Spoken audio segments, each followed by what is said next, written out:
So those two things, get good at writing and get good at speaking publicly, and then take the opportunity to do those things. You know, when your supervisor says, "Hey, we need somebody to go talk to the brokers association next week," I'll do it. You know, there's not going to be too many other hands up, and it's those little moments in time that get you recognized as being, oh, yeah, Shawn spoke to the brokers last week, and then I got a call from the president of the Brokers Association, and they were really appreciative of him speaking, and they thought he did a good job. And then next thing you know, now you're getting asked to speak at different things, or your supervisor's recommending you to speak at different things. Welcome to CT Strategies Unpacked, a podcast that explores insider perspectives of global trade, customs, and border management. In this leadership series, we talk to current and former trade professionals to get a layer deeper than regulation and enforcement. In this episode, Vice President of Global Services at CT Strategies, Shawn Beddows, recounts the fortuitous journey that opened the doors to a successful career in customs and a life of extraordinary global experiences. Recorded live on January 27th, 2022, this is the fourth podcast in the CTS Meet the Team series.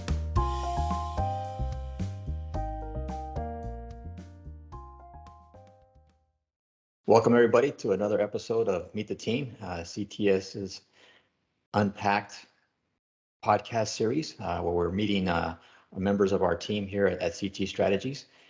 Today, we have Shawn Beddows, a member of our team. So, Shawn, we've known each other for a little bit, but I don't want to have to tell your story for you. So, tell us a little bit about yourself.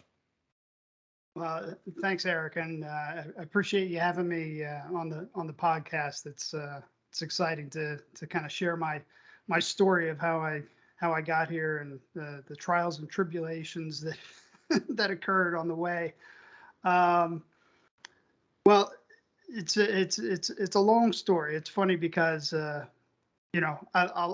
probably share this podcast episode with my mother, and her reaction will be what it's been throughout my career, which is, you were such an idiot growing up. How in the world did you become successful?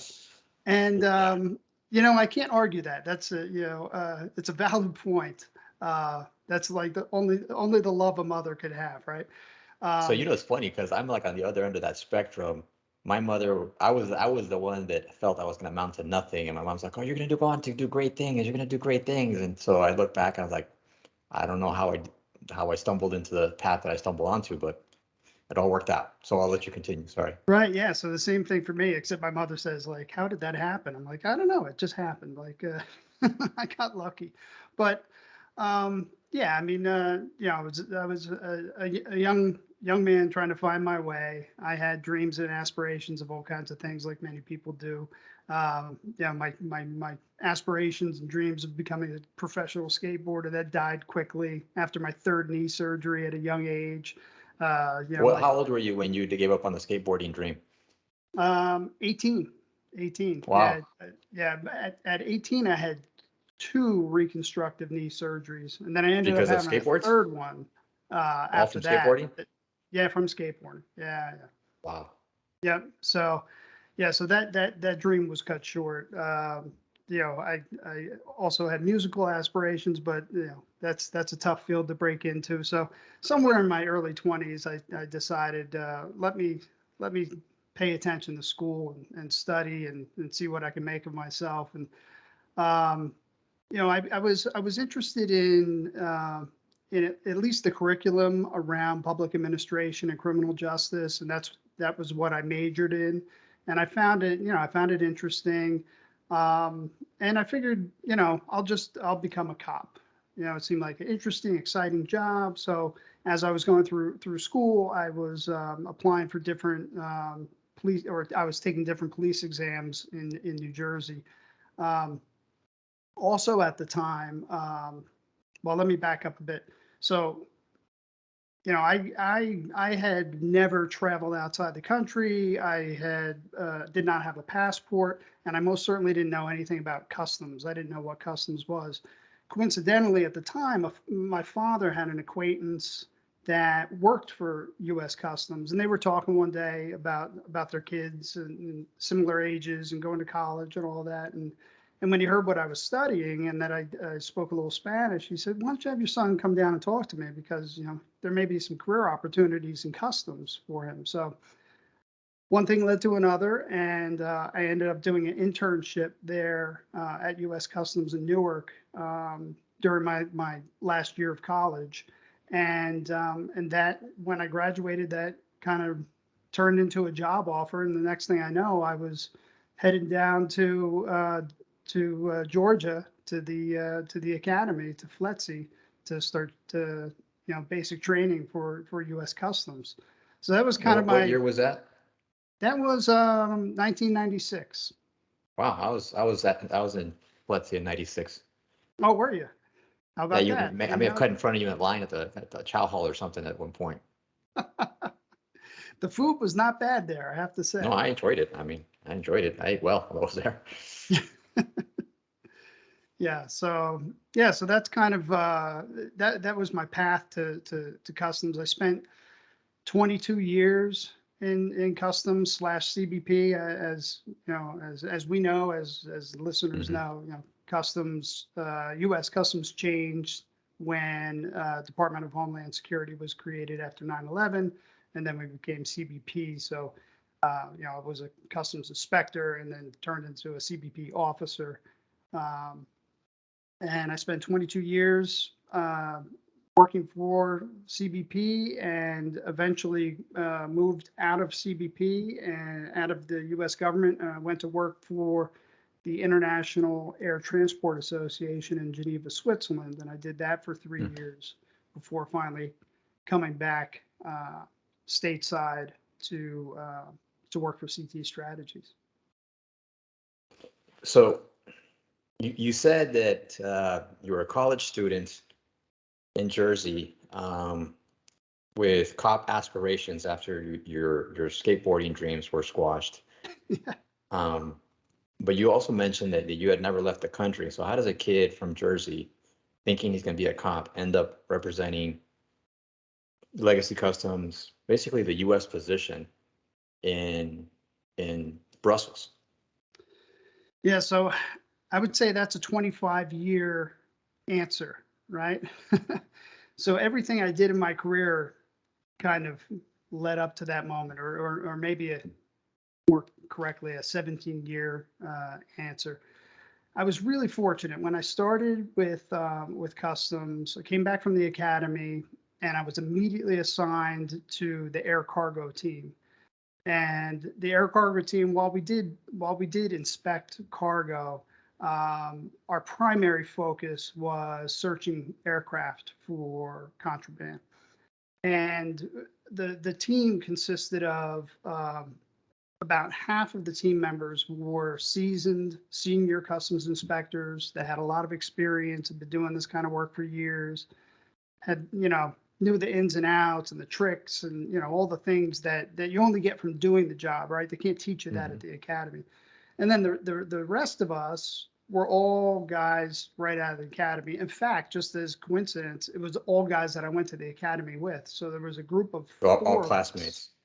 Yeah, classmates. There was a group of four of Mm-hmm. us, and when we came back to Newark, they said, "You guys are all going to this air cargo team." So we went down there, and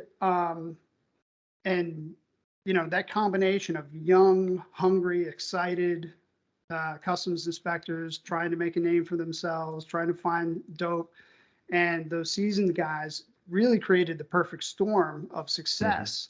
And we ended up leading the country in cocaine seizures off commercial aircraft for 2 years straight. So the first 2 years of my career were a tremendous success. We earned the Commissioner's Unit citation. We were involved in some training opportunities. We even created a training video that was shared with throughout customs to other air cargo or aircraft search teams, and that momentum I mean, I believe that momentum really sort of set me on a trajectory of success in my CBP career. So I moved from that team to an outbound currency team, which in Newark we referred to as Buck Stop. It was a plain clothes unit where we would target passengers for for undeclared currency leaving the country, drug money basically is what we were looking for. Um, and then I ran the hologram program in Newark, which was a vetting and clearance program for airport employees to access the the international area of the customs operation at the airport. And so that was 10 or 11 years of my career at the airport. And then I moved over to the seaport. And just as luck would have it again, I ended up on the outbound auto team where we looked for, targeted for, and seized stolen vehicles that were leaving the country. And again, kind of a combination of some older guys that knew what they were doing and younger guys that were hungry and excited. And we had tremendous success. We worked with the NYPD Auto Crime Unit, and we learned so much from those guys. They were like real pros. They were also maniacs too. Like the way they are sort of shown on TV shows is pretty accurate. I would say they're characters. But so we had tremendous success there, and then I went on to do some other outbound activity, running the mobile VACUS units and things like that. And then the opportunity came up to kind of change directions in my career when the CTPAT program uh, came about. And I didn't make the leap immediately. But in 2006, yeah, it was 2006, I applied for a position with the CTPAT program. And that's when I left uniform, left the gun, the badge, and put on a suit and picked up a pen and started traveling the world, um, you know, validating security aspects of supply chains for U.S. importers and other entities that are in the program. So I know this is a long-winded way of getting to No, I your have answer. a lot Like of how? follow-up questions, so don't Okay. get comfortable, because I have a few follow-ups, so go All ahead. right. So your question was how did you get to representing the U.S. positions at the WCO? So Mhm. all of that experience, and particularly the international experience I was gaining while at the CTPAT program, which I eventually went to headquarters and eventually was the acting program director for the national program. All of that provided me with opportunities and exposure, really exposure to the trade community, executives in the trade community, uh, uh, global conferences and events that I was asked to speak at. And all of that put me in a position where I became very well qualified to put in for the deputy attaché position in Brussels, Belgium. And so that's how I got there. And then once I got there, a huge portion of my portfolio was World Customs Organization related matters. And so if I wasn't supporting a U.S. delegation coming out for particular meetings, I actually was the U.S. delegation. I led on a lot of the topics for the meetings related to authorized economic operator, the safe framework of standards, um, data exchange standards, validation, best practices, uh, ACAS, um, a lot of different things. So as an attaché, you quickly become a jack of all trades and a master of Right. none. But fortunately for me, I was able to apply my experience in CTPAT and become a bit of a master in at least one in that whole safe framework and AEO aspect of the WCO. Interesting. So I picked up on a few things that you said while we were talking.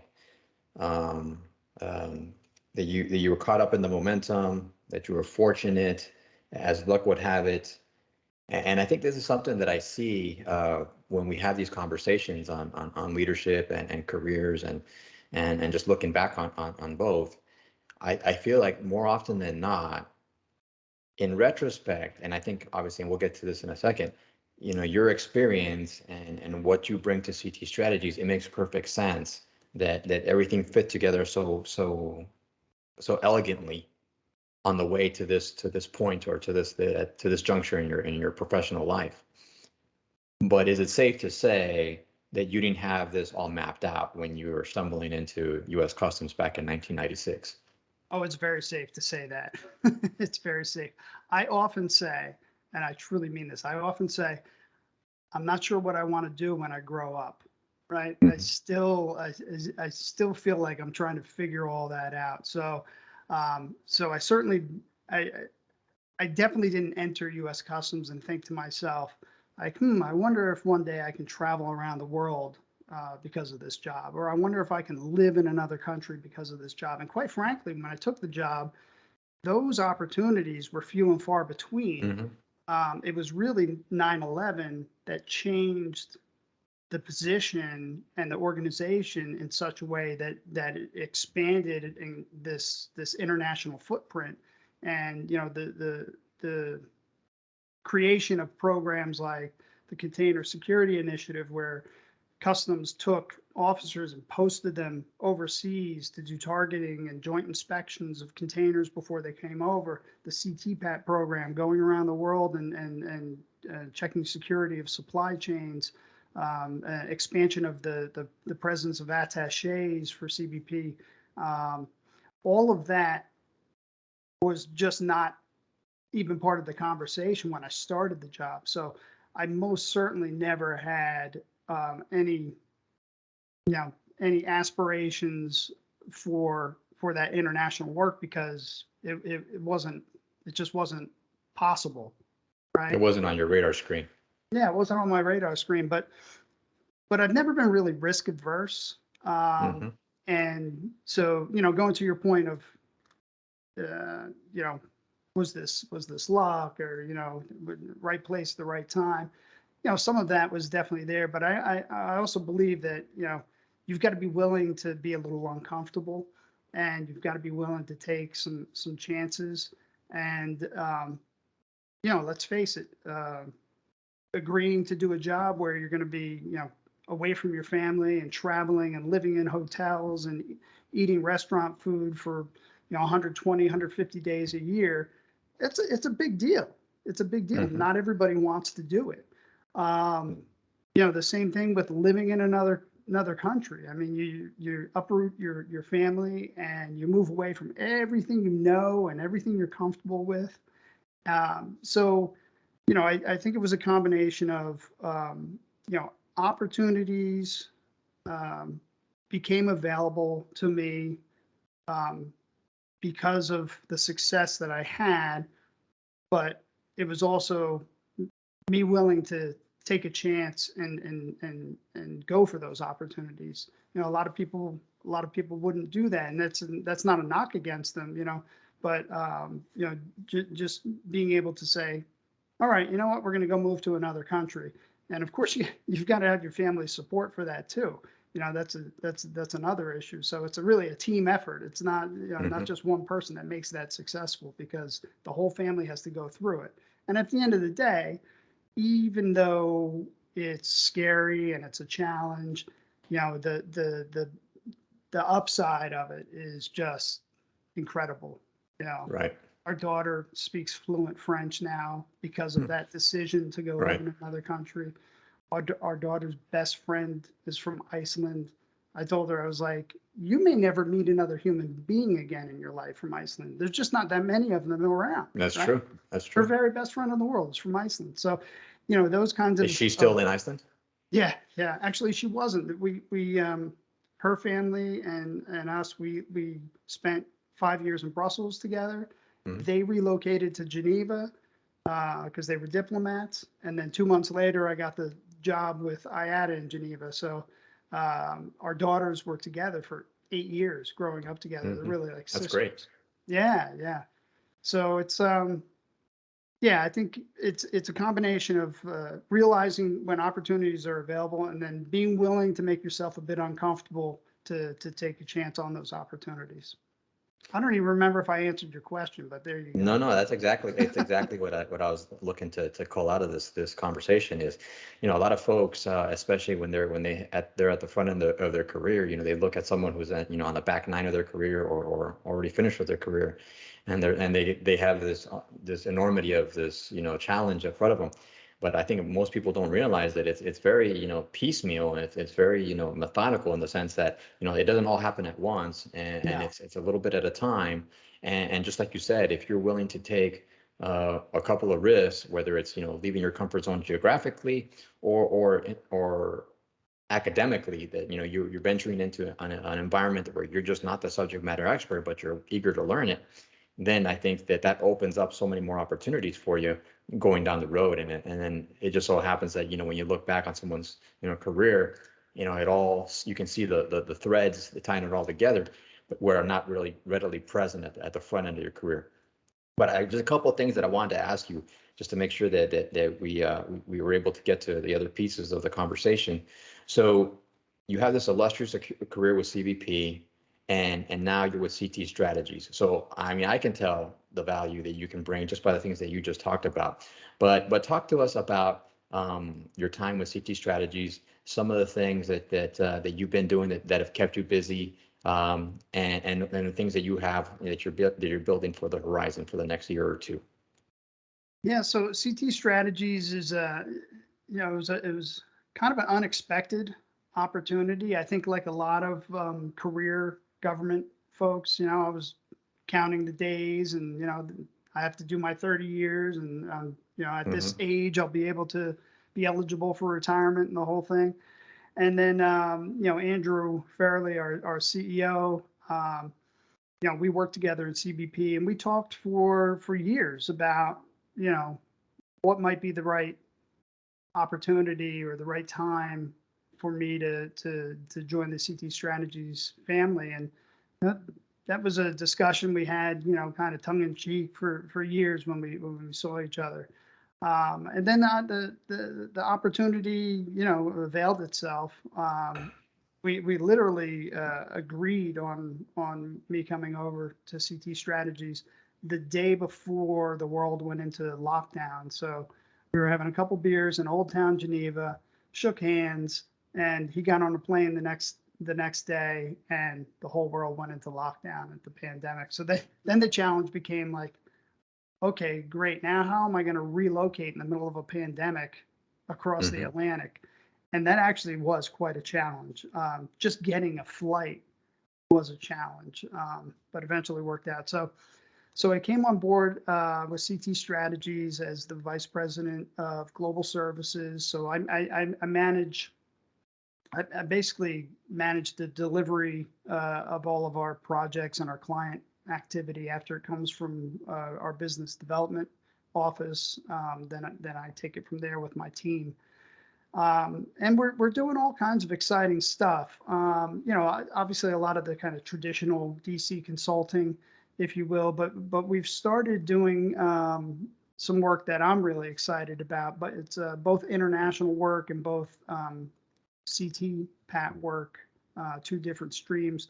In terms of the CTPAT work, we launched the service line last year called CTPAT Navigator, and our company is very well positioned to provide support to either companies that are looking to join the CTPAT program or companies that are currently members of the CTPAT program that just need a little help with meeting all the requirements of the program. Um, right kind of right in the beginning of the pandemic, the CBP launched the new minimum security criteria for the CTPAT program.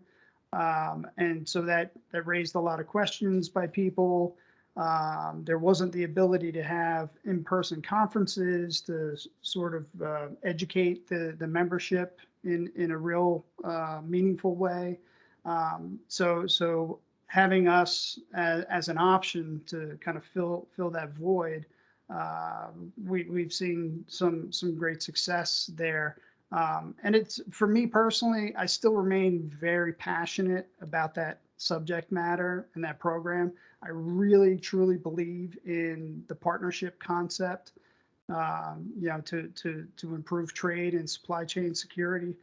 And we have other affiliates that have many more years experience than me in the CTPAT program as well. So collectively we have a lot of experience in CTPAT. So it's really fun watching that new business line grow, and just being able to help companies out and provide a true value to them. So that's been exciting.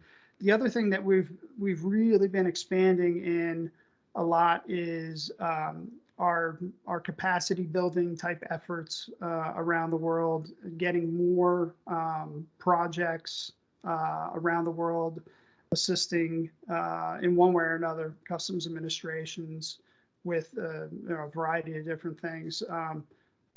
We currently have projects in South America, in Europe, in the Balkans, and we're looking at several potential projects in Asia. So it's exciting seeing that, we're still a small company by pretty much any definition, and it's very fun and exciting to be part of that growth. Mhm. And to watch it happen, and to be able to infuse some of my crazy ideas into it and see what happens.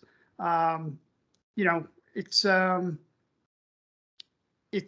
it's so different from being in CBP, but at the same time, it's not different at all, if that makes Right. any sense. No, to me it does. To me it does. Absolutely. So I have a question for you. Yeah. We could probably all, wax poetic about, all the things that we've learned and lost in the last 2 years with this pandemic. You mentioned a little bit ago that when at its peak, you were traveling, half the year you were away from home doing these CTPAT validations. So in contrast to how things were done before, where do you see the future of all that? So it's really interesting, right? I mean, I think we can all agree that the genie's out of the bottle, right? Hmm. And things like you have to go to an office and work 5 days a week. It's just not going to happen anymore, right? I mean, for the most part, we have proven as society that work can get done in an effective and efficient way, in many cases more efficiently than before, um, virtually. Of course, that's different for every person. Not everybody's good at working at home. But in terms of the AEO work, it's really created a very interesting dilemma slash dynamic. So if we look at the U.S. example specifically, so the CTPAT program, typically in a non-pandemic situation, they'll conduct physical on-site validations of members in around 3,000 a year. Um, so that all stopped, right? Can't travel anywhere. How are you going to do your job? And it took a while to figure it out. And I think in 2020, CTPAT did somewhere around 140 virtual validations. And this was kind of in a pilot sort of concept and trying to figure it out. But then once they figured it out, they plugged it in. And in 2021, they were over 1,800. So about 2,000 between the end of 2020 and all of 2021. And what we noticed in CT Strategies is we were also working on a project in the Middle East for an AEO program. So we started conducting virtual validations in support of that effort. And we quickly developed, identified best practices in the virtual environment. Because if you had asked anybody in supply chain security, particularly AEO programs prior to the pandemic, hey, what do you think, instead of traveling over to India to check this factory, maybe we can just do it on a video call? Everybody would say, are you crazy? Impossible. It And laughed I'm you out of not, the room. yeah. And I'm not trying to say that it's perfect. It is not perfect, but there definitely are some practices and technology that can be leveraged, and if you do it enough times, you realize, you know based on risk, not every company is going to fall into the category, but based on risk, I can comfortably validate or revalidate, maybe is the best word, revalidate, because that's what CTPAT has been doing. They haven't been doing initial validation, but revalidate a member, and I can feel pretty confident that I know that they're meeting the requirements, and that they're fulfilling their obligations, and that they remain deserving of the benefits that they're afforded under an AEO. And you could do all that without physically being there. So I think we're going to see, and it'll be slow depending on the different parts of the world, but I think we're going to see an increase in the option of conducting validations, revalidations in a virtual or a hybrid type scenario. The WCO has already indicated through a newsletter a couple months ago, some best practices for virtual validations. The U.S. has indicated several times publicly that while virtual validations were, the answer to the situation of the pandemic, that moving forward, they're absolutely going to be part of their process. The economy is going to be recovering for years. Budget situations are, in a really bad place. And so, customs administrations are going to have to find, creative ways to do their job with less money. And in this particular context, this is an opportunity to cut down on, on some of those costs, but still fulfill the obligations of the program. Yeah, so you make an excellent point that obviously the inability to travel, or the lack of willingness to travel, wherever you lie on that spectrum, is a huge thing that's kind of been hanging over us for the last 2+ years now. But the impact of that on the economy, and many of these customs organizations around the world, are dependent on revenue to exist and to operate. And I remember my last couple of years with CBP, two things we were seeing was, one, like, you get an institution like the WCO. I mean, that's, parliament for customs. Everybody's been there. You have to go there, and there's a couple of times a year that it's the big show, and all the heavy hitters come in, and they haven't had a showing like that. And I was looking at the readout from this past year's policy commissions, and everybody was virtual still. And we're 2 years removed from the start of this pandemic. But more importantly, I think that many organizations and many customs organizations around the world have found that it's not a bad thing. And it's not necessarily the exact way we did it before, but it doesn't make it a bad thing. Right. So is this work with CTPAT Navigator and AEO virtual validations, is that going to be keeping you busy for the next couple of years, you think? Yeah, I do. We're seeing, steady growth in that area. I mean, in CTPAT, there's over 11,000 members. So, percentage of those members will, continue to be interested in, seeking assistance from consulting firms. I mean, we're not the only company that does that kind of stuff. But we are the only one that has this much CTPAT expertise in-house. Absolutely, yes. There's no doubt about that. Yes, I don't think there's any other company that We have has that market 3 cornered, I think it's safe to say. directors of the program. And possibly another coming, right? Yeah, exactly. So, yeah, I mean, I think that'll continue to be a steady growth in that business line, and then certainly the international growth. That we went from you know we had some projects in 2021 to, as soon as the year flipped from 21 to 2022, four more major projects globally. And we're continuing to build out bids on other projects around the world. So I really see, our international growth as probably being the biggest opportunity that we have as a company. The CTPAT Navigator, yeah, slow and steady. I think that's going to continue, and we provide great value there. But it's really that international work that, to me, is really on the cusp of exploding.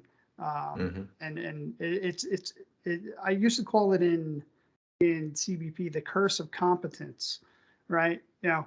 Once somebody knows that you do a good job and you deliver on time and those kinds of things, then they keep going back to you. And Eric, from being a manager, those poor employees that you had, that you had that star employee, and all you do is punish the poor person because they just get more work than any other employee, because you're like, well, I know they're going to do a great job.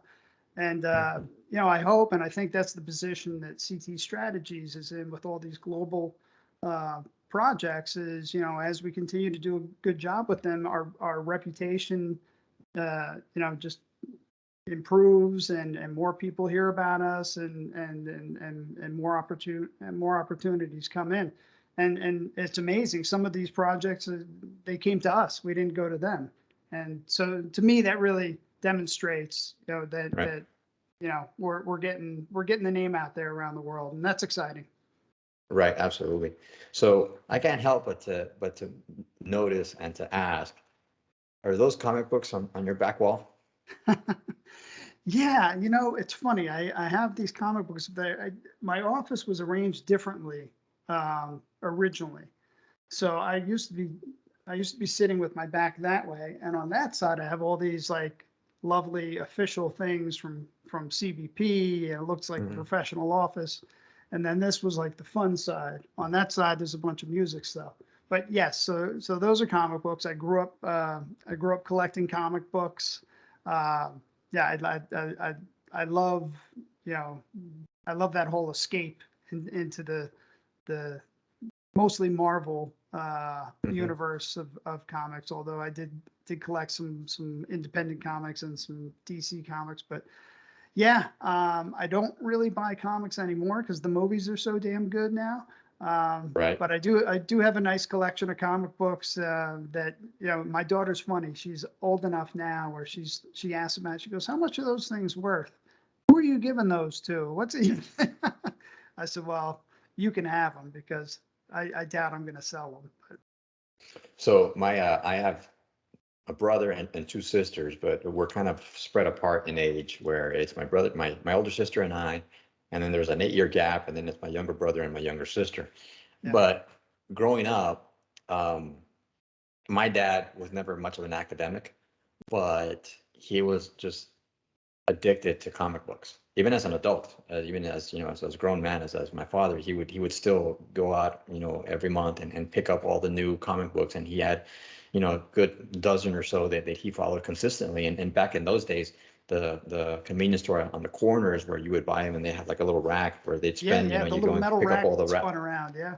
Exactly. And so he would go, and he'd get off of work, and he'd, swing by the convenience store, and he'd pick up, this month's, dozen or so new editions, new issues. And then he'd sit there and he'd read them all. And as soon as he finished reading them, he'd hand them to me, and then I'd read them all. And then we'd kind of have a quick conversation about, because at the time, that was kind of like a soap opera, as these stories are evolving and whatnot. Oh yeah.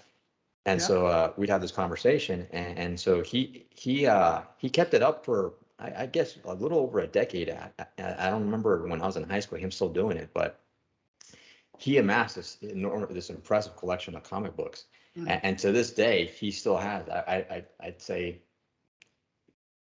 maybe about a dozen or so file boxes worth of comic books.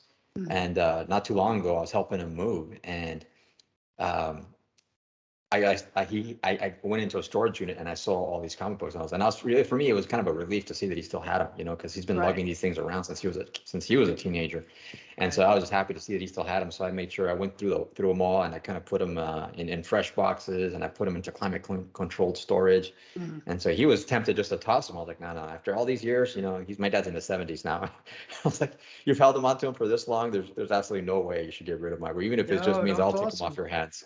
Yeah, Yeah, yeah, exactly. And but at the end of the day, some of them are worth a lot of money. So yeah, you absolutely, if want you to have some keepers, absolutely. So we could, obviously, as you can tell, we could probably go off on a long tangent of comic books, Yeah, we have to do a but just separate as podcast on comic book collecting. we should on Marvel Universe, absolutely. But I heard you say a bunch of different things here that I want to make sure that we close out with. So you talked about obviously not having your career mapped out. You talked about being fortunate and being lucky to stumble into the things that you've done. You talked about how the work that you're doing right now, you're enjoying because you feel like you still have the passion for the work or the type of work that you're doing. Mm. So for our listeners out there that are on the front end of their career and not the back end, what's some advice that you'd give them, now that you've had a chance to kind of at least summarize for the sake of this podcast, what got you here? Well, I think I have I don't know, I feel like I'm starting to like feel old now, not just look old.